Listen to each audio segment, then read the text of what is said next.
बिस्मिल्लाहिर्रहमानिर्रहीम। अस्सलाम वालेकुम। आज मैं बहुत मजे की ग्रिल्ड मटन चाप्स बनाना सिखाऊंगी।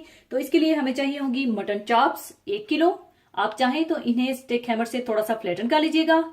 कच्ची पिसी हुई प्याज 2 टेबल स्पून और तेज वाली पिसी हरी मिर्चें 1 टेबल स्पून, अदरक लहसुन पिसा हुआ 1 table spoon, fresh lemon juice 1 table spoon, दही 2 टेबल स्पून, कचरी पाउडर 1 टीस्पून। कचरी पाउडर नहीं है तो आप इसकी जगह कच्चा पपीता या मीट टेंडराइजर ले लीजिएगा। कुटी हुई लाल मिर्चें 1 टेबल स्पून, भुना कुटा जीरा 1 टीस्पून और भुना कुटा धनिया 1 टीस्पून, नमक हस्बे जरूरत, 1 टीस्पून गरम मसाला पाउडर और 4 टेबल स्पून तेल और थोड़ा सा पिघला हुआ मक्खन ऊपर ब्रश करने के लिए। और चाहे तो आप तेल से भी ब्रश कर सकते हैं, लेकिन अगर मक्खन के साथ ब्रश करेंगे तो बड़ा अच्छा सा फ्लेवर आएगा।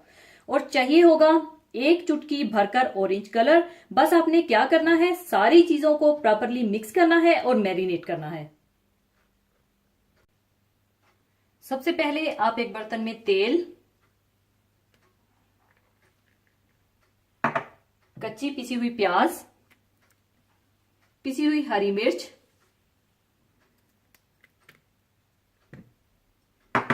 पिसा हुआ अदरक लहसुन, लेमन जूस, कूटा हुआ भुना हुआ जीरा, कूटा हुआ भुना हुआ धनिया, कुटी हुई सुर्ख मिर्च, कचरी पाउडर, नमक, गरम मसाला पाउडर, दही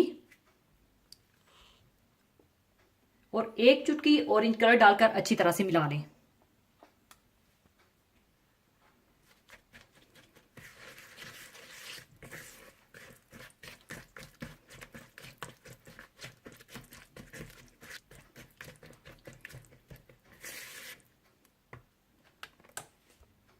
इसके बाद आप मटन चाप्स को अच्छी तरह से मैरिनेट कर लें।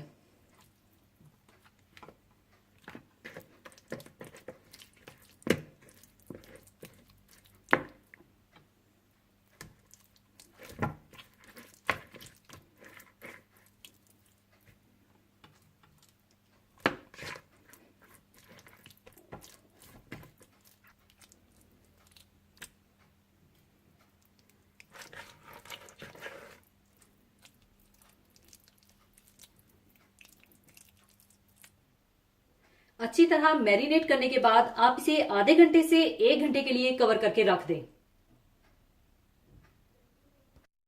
1 घंटा चाप्स को रेस्ट देने के बाद आप इन्हें ग्रिल कर लें और ग्रिल पर आप थोड़ा सा तेल लगा लीजिएगा ताकि चांपे ग्रिल पर चिपके नहीं।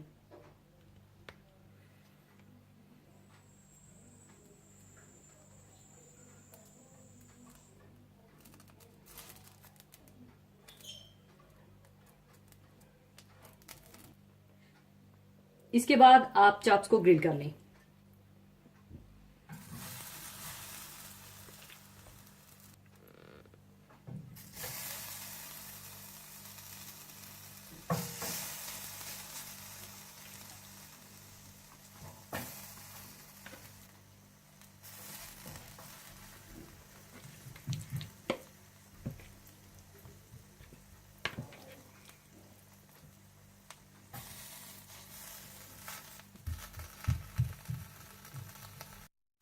और जब ये चांपे मसाला अच्छा सा पकड़ लें तो फिर आप इसे पिघले हुए मक्खन के साथ ब्रश कर दीजिए।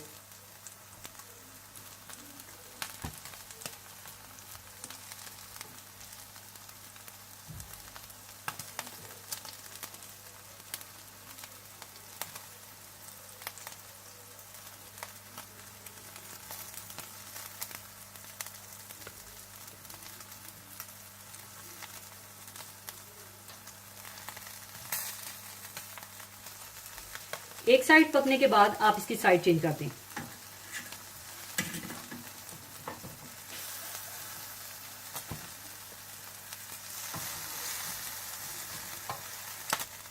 साइड पलटने के बाद फिर से आप मक्खन लगा दें।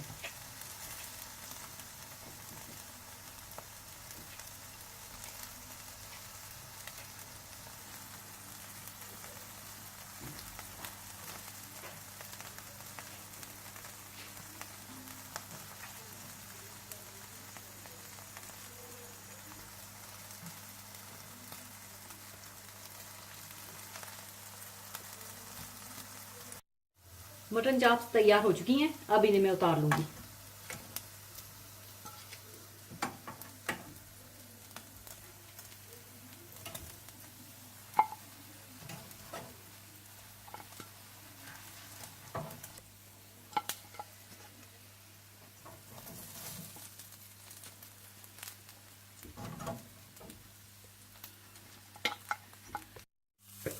और इसी तरह से आप सारी मटन चाप्स को ग्रिल कर लें।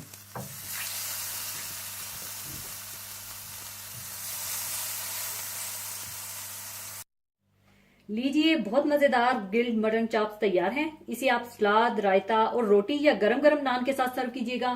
जरूर बनाइएगा। और जाने से पहले एक हदीसे पाक शेयर करना चाहूंगी। हदीसे पाक इस तरह से है।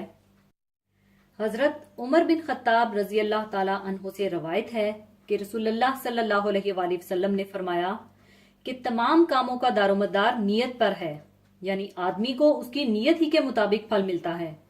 तो जिस शख्स ने अल्लाह और रसूल सल्लल्लाहु अलैहि वसल्लम के लिए हिजरत की, यानी अल्लाह और रसूल सल्लल्लाहु अलैहि वसल्लम की रजाजोई और अताअत के सिवा उसकी हिजरत का और कोई सबब नहीं था, तो उसकी हिजरत अल्लाह और रसूल के ही के लिए होगी। और बेशक वो अल्लाह और रसूल का सच्चा महाजर है और उसको इसका अजर मिलेगा। और जिसने किसी दुनियावी गर्ज के लिए या किसी औरत से निकाह की खातिर हिजरत की, तो उसकी हिजरत अल्लाह और रसूल सल्लल्लाहु अलैहि वसल्लम के लिए नहीं होगी, बल्कि उस चीज के लिए होगी जिसका उसने इरादा किया। अल्लाह ताला के यहाँ कदर कीमत उसी अमल की होगी जो अच्छी नीयत से किया गया हो। जो नेक अमल किसी बुरी गर्ज से किया गया हो वो कबूल ना होगा। बुरा काम किसी अच्छी नीयत से किया जाए तो वो नेक काम नहीं बन जाएगा। इस नीयत से चोरी की कि गरीबों की मदद करूंगा, उस पर सवाब तो क्या उल्टा गुनाह होगा कि ये अल्लाह के दीन के साथ मजाक है। इसी के साथ मैं आपसे इजाजत चाहूंगी। अपना बहुत ख्याल रखिएगा, दुआओं में याद रखिएगा। अल्लाह हाफिज।